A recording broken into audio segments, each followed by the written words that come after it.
G20, negara penguasa ekonomi dunia. Tapi lagi banyak masalah. Konferensi tingkat tinggi KTT G20 akan dimulai pada Selasa, tanggal 15 November tahun 2022, di Bali. Indonesia yang memegang presidensi G20 mengusung tema Recover Together, Recover Stronger. Tema tersebut sangat tepat diangkat mengingat dunia baru saja mengalami kemerosotan ekonomi yang sangat tajam pada 2020 lalu akibat pandemi penyakit virus corona COVID-19. Dengan tema tersebut, Indonesia ingin mengajak seluruh dunia untuk bahu-membahu, saling mendukung untuk pulih bersama, serta tumbuh lebih kuat dan berkelanjutan, sebagaimana disebutkan di laman Bank Indonesia. Iya, seluruh dunia. Meski hanya dihadiri segelintir negara, tetapi dampaknya bisa ke seluruh dunia. Melansir Worldometer, di dunia ini terdapat 195 negara, yang termasuk anggota G20 yakni Amerika Serikat, AS, Afrika Selatan, Argentina, Arab Saudi, Australia, India, Brasil, Inggris, Indonesia, Italia, Jepang, Jerman, Meksiko, Kanada, Republik Korea, Perancis, Rusia, Tiongkok, Uni Eropa, dan Turki. Meski hanya sekitar 23% dari total negara, tetapi negara-negara ini menguasai ekonomi dunia. Nilai ekonominya merepresentasikan 80% dari total produk domestik bruto (PDB) dunia, 75% perdagangan global, dan 60% populasi bumi.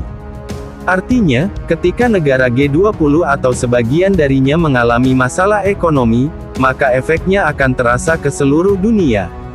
Jika negara-negara G20 dipecah lagi, maka ada 5 negara yang mendominasi PDB dunia: Amerika Serikat, China, Jepang, Jerman, dan Inggris. Pada 2021, kelima negara tersebut merepresentasikan lebih dari 55% PDB dunia, melansir Investopedia yang merangkum 25 negara dengan nilai ekonomi terbesar di dunia. Indonesia sendiri berada di urutan ke-16. Melihat kontribusinya terhadap PDB dunia lebih dari setengah, maka wajar jika kelima negara tersebut terancam mengalami pelambatan ekonomi hingga resesi.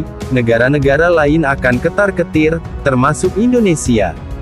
Seperti diketahui, Amerika Serikat, Inggris dan Jerman, terancam mengalami resesi di tahun depan. China dan Jepang saat ini masih menghadapi risiko pelambatan ekonomi. Bank Sentral AS The Fed, sudah mensinyalkan perekonomian AS akan mengalami kemerosotan. Bank Sentral Inggris Bank of England, BU, bahkan sudah menyatakan akan mengalami resesi terpanjang dalam sejarah. Penyebabnya, suku bunga yang dinaikkan dengan agresif guna meredam inflasi. Apakah peluang soft landing, pelambatan ekonomi tanpa terjadi resesi, semakin kecil? Iya. Apakah itu masih mungkin terjadi? Tentu saja, kata Powell saat menaikkan suku bunga pada Kamis tanggal 3 November tahun 2022. Menurut Powell, untuk bisa menghindarkan perekonomian AS dari resesi di 2023 adalah pekerjaan yang sangat berat, sebab suku bunga masih perlu dinaikkan tinggi guna meredam inflasi. Di hari yang sama dengan The Fed, BU juga menaikkan suku bunga, dan menyatakan perekonomian Inggris akan mengalami kontraksi hingga semester I-2024.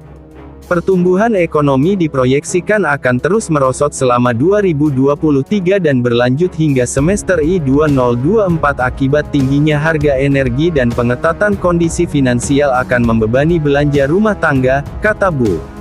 Perang antara Rusia dengan Ukraina, yang merupakan anggota G20 memperburuk kondisi inflasi yang melanda dunia. Harga komoditas energi menjadi naik tajam, hingga memicu krisis energi di Eropa. Berawal dari krisis energi ini, inflasi merembet ke berbagai lini, yang akhirnya membawa ke jurang resesi. Krisis yang melanda di Asia, Rusia dan Amerika Latin pada 1998 menjadi cikal bakal dibentuknya G20. Diinisiasi oleh G7 yang terdiri dari Amerika Serikat, Jepang, Jerman, Inggris, Kanada, Prancis dan Italia, G20 akhirnya dibentuk pada 1999 untuk mengatasi krisis tersebut.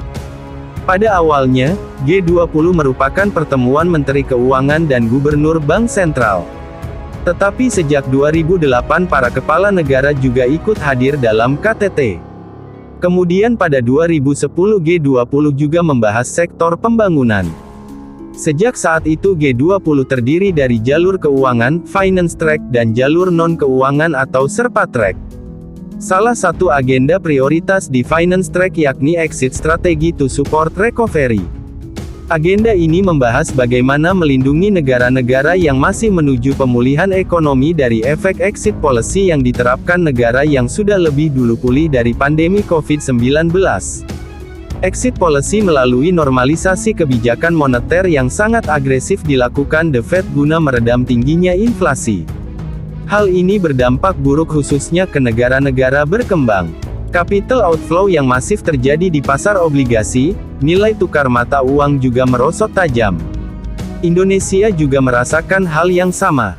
Berdasarkan data dari Direktorat Jenderal Pengelolaan Pembiayaan dan Risiko, DJPPR, sepanjang tahun ini hingga tanggal 4 November tercatat capital outflow dari pasar surat berharga negara (SBN) mencapai 177 triliun rupiah.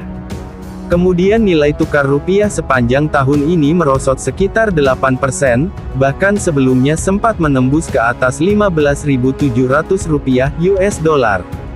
Yang menarik, negara-negara yang menerapkan exit policy semacam Amerika Serikat, Inggris, hingga Eropa kini terancam mengalami resesi lagi seperti yang disebutkan di halaman sebelumnya. Resesi yang berisiko dialami oleh Amerika Serikat DKK bisa menjadi berkah bagi negara-negara yang selama ini merasakan dampak buruk dari exit policy. Sebab, bank sentralnya bisa jadi akan mengendurkan laju kenaikan suku bunganya. Misalnya, mengindikasikan suku bunga ke depannya tidak akan setinggi yang diperkirakan pasar. Bank Sentral Kanada, BOK, juga sudah mengendurkan laju kenaikan suku bunganya, The Fed diperkirakan akan menyusul. Meski resesi merupakan sesuatu yang buruk, tetapi hal itu menjadi jalan paling cepat untuk meredam inflasi yang sangat tinggi. Demand pull inflation, menjadi bisa diredam. Resesi juga lebih mudah disembuhkan ketimbang inflasi tinggi yang mendarah daging, sehingga bank sentral sangat agresif dalam menaikkan suku bunganya.